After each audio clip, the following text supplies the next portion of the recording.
Hello, world, and all who inhabit it. Thank you for coming back to this channel, or if you're new here, thanks for stopping by.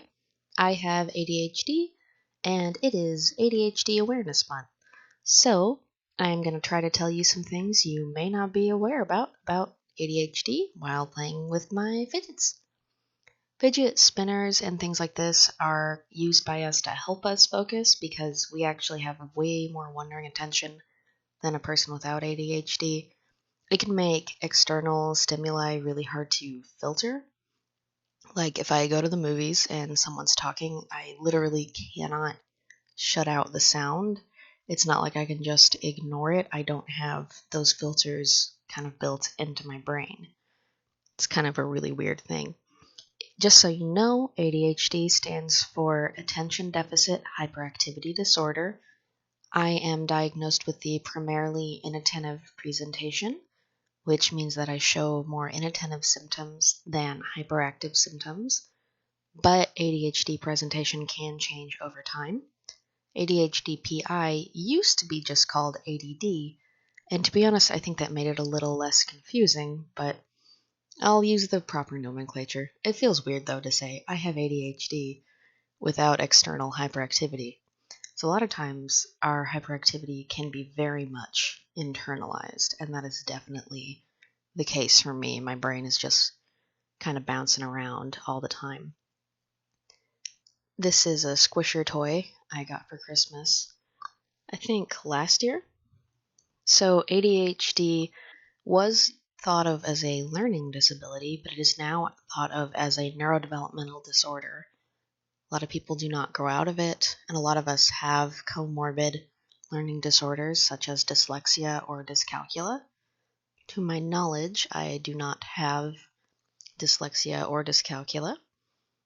You can also have like OCD, bipolar disorder, depression, and many of our coping mechanisms, like with OCD and bipolar and things like that, such as stimming, which is what these toys are for, or preventing sensory overlap. I do want to say, for any naysayers out there, it is real. It is not a myth. I can personally attest to that because treatment has made such a massive difference in my life. Before this, I was diagnosed with bipolar and I was on mood stabilizers, and it was awful because that wasn't right for my brain. And so now that I'm correctly diagnosed, life's been a lot more manageable. It's kind of why getting treatment, even as an adult, can be so important. And we kind of go through this second phase of self-discovery that we didn't get to go through the first time. If you find out you have ADHD as an adult, or you think you have undiagnosed ADHD, I definitely recommend going to get help. It really is revolutionary what the right kind of help can do for your life. I didn't even realize how many ways I was struggling. One big thing about ADHD is our executive function, basically that part of your brain, the frontal lobe that lets you switch between things, doesn't let us switch. It can just sort of get stuck, like we get overwhelmed, there's too much to do, sensory overload, and we want to switch, but we just literally can't. Another thing that I think is interesting and not talked about nearly enough is that self-harm can actually be a part of ADHD. Studies have found that young women are more likely to engage in self-harm and more likely to attempt suicide by 20 if there's trauma. Basically, what I'm trying to get at here is ADHD is so much more than focus. It is very much something that it's not all of me, but it definitely contributes to all of how I see the world. This is one of my slimes.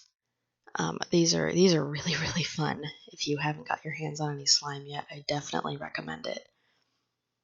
Some terms. Hyperfixation is a topic that someone with ADHD obsesses over, possibly for years. Think Jake Peralta in Brooklyn Nine-Nine and his obsession with the movie Die Hard. Hyperfocus is when a person with ADHD becomes so focused on a task They cannot stop even when other obligations or physiological needs arise. This usually lasts a few hours. Rejection-sensitive dysphoria. This is when we feel rejected, not necessarily when we are, but when we feel rejected. We may get like a physical sensation and may actually become depressed. Stimming, self-stimulation. Essentially, it's stimulation but for the brain, which is kind of what this slime and these toys do for me. Boredom is like almost painful for us. We do anything we can to avoid it, even if it means unpleasant sensations. And I mean, even a person without ADHD will do almost anything to avoid boredom, but it's so much like quicker and almost painful in a way for us. So we do just anything we can. Again, it's not just a childhood disorder.